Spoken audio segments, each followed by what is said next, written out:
Henrietta Waluyo yali mu mitambo gy'omusango gwe yavuganyako ku kifo ky'omubaka wa Kawempe North Suleiman Kidandala mwayagalira kkooti esazeemu okulondebwa kwa Muhammad Ssegirinya gwagamba talina mpapula za buyigirize ezimusobozesa okubeera omubaka wa paalamenti nga bwe kirambikibwa mu ssemateeka. Omulamuzi Henrietta Waluyo asoose kuganda kusaba kwa Salimu Sserunkuuma naye yavuganyako ku kifo ky'omubaka wa Kawempe North mu kalulu akawedde ng'abadde asaba kwegatta ku musango guno era ng'ono amulanze kuteekamu kusaba kwe ng'obudde bwaggwaayo bw'atyo n'amulagirawo Kidandala ensimbi olw'okwagala okweyingiza mu musango gwa Taaloopa. Waluyo era agobye okusaba kwa Suleiman Kidandala mwabadde ayagala emukkiriza agende ekitalya aleete obukakafu obulaga nti bannamateeka be bagendayo okuwa Ssegirinya empapula ezimuyita okweyanjula mu kkooti wabula na kino omulamuzi akigaanye. Otherwise, the petitioner is asking court to assist it to find evidence of proof of service. The court is an impartial arbiter and cannot be dragged into the arena to secure evidence for any party.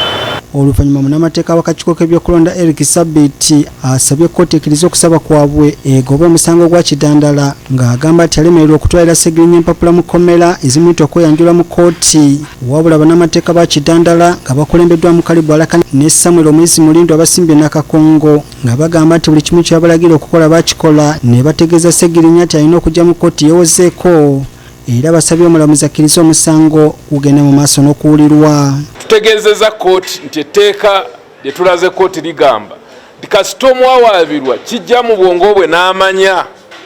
nti bampawaabira eri omusango mu kkooti ekyo kyokka kimala okusinziira ku kkooti esemberayo waggulu ekyo kimala kasita amanya era ffe tugambye kkooti nti omuwawaabirwa amanyi nti eri omusango mu kkooti. Mu ngeri yemu omulamuzi Isaac Muwata owa kkooti ekkulu mu Kampala atadde akakiiko k'ebyokulonda ku nninga kaleeta epapula kwekalangira omuwanguzi wa kaluka meya wa Ntebe municipality mu musango muna DPVC Kayanja Dipo mwavunaanira akakiiko k'ebyokulonda okwekobana ne Fabrice Lulinda okunyaga obuwanguzi bwe. Okuba twatandika okulira omusango guno Electoral Commission ekkooti ebadde egiwa ekiragiro okuleeta GR forms ezo ezaabwe eziri certified kubanga mu mateeka olina kukozesa Electoral Commission ya certifying. Naye olwokuba baali bakimanya nti nno balangirira dda bali bakansala ebyabwe tebasobola bikyusa badde baganya zituwa. Ne kkooti ewadde ekiragiro nega ntegenda kuddamu kutuula kujjako nga bazireese. Eyewaŋŋamizza mu ntebe y'obwammeeya yali wakusatu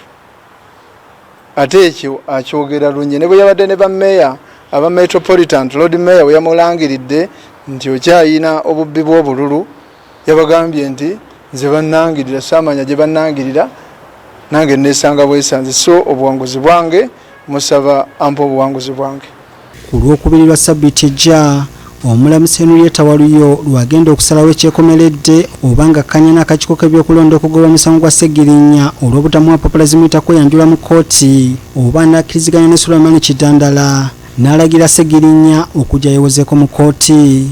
Ate okuvaako emikono mu Kyaggwe kkooti ekkulu etuula emikono etandise okuwulira omusango abalonzi gwe bavunaana omubaka omukyalo owa Kayunga Aida Elias Nantaba wabula guno omulamuzi Olive Kaswale Mukwaya agwongeddeyo okutuusa ku bbalaza Sabiti ejja oluvannyuma lwa munnamateeka wa Nantaba okusaba kkooti omusango guno egugobe ng'agamba nti omuwabi w'omusango guno n'abamusembe okugenda mu kkooti si balonzi mu disitulikiti y'e Kayunga. Tulina kikiro kitwala omunaku ngate yempaaba empaaba eriko abalonzi abatamanyiddwa gye bava gye balondera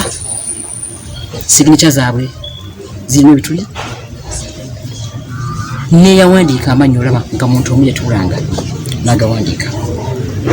kitegeeza nti n'abali mu mpaaba eno bandibanga tebamanyi nti nno amanyi gaabwe gali omwo. Robert Nestri Kayongo BBSKATI Ageesigika.